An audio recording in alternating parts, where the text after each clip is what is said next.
Okay, our last day in Manila, in right here sa Savory. Tikman naman natin yung pinagmamalaki ng Savory. Especially like the fried chicken is very famous here. They got the Fiesta flavor set, but we're not getting that one. Kasi yan eh sa mga hindi ko po sunado iba. Kasi pagka Fiesta, nakamix na sila eh.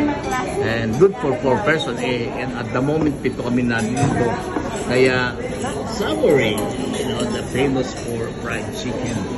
Yan ang fried chicken. Yan ay aking mga kilos at the moment. And then, part of our cheese there. So, there you go. Robinson Supermarket.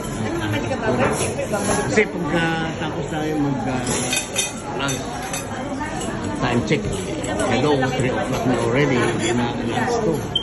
Dahil mamimili pa kami ng aming dati. Siyempre, mga panghabang Pinoy is cheaper here.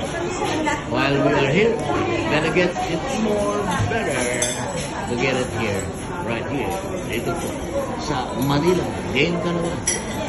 And then, Edmond Tuto, Radyo natin Pert, palagi nag-uulat, update ng mga nangyayari dito po sa loob at labas na Manila.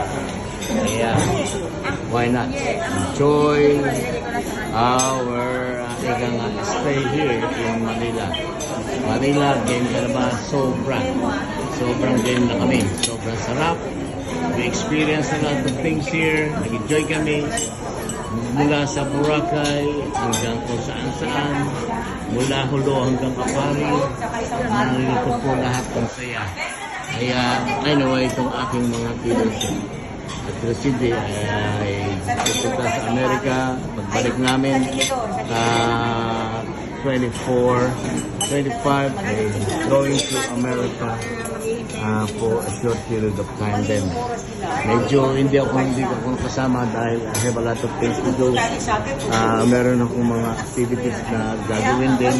Hindi lang activities, yung work na naka-alalay sa akin. Marami po na mga sinabit sa akin mga dapat ko gawin. Kaya hopefully mga January, February, sibat na naman tayo. Marami po kami activity na gagawin dito sa Manila. At magtuto ko, Radyo natin Pert, nag-uulat wala rito sa Manila. Game na kami. Salamat Manila. Maraming salamat sa experience na ibinigay mo sa aking pamilya. We really enjoy it. Ang sarap, sobra. And to all my family here in Manila, well, we enjoy, we see each other again, and more fun. See you next time. Sa Manila, always game again.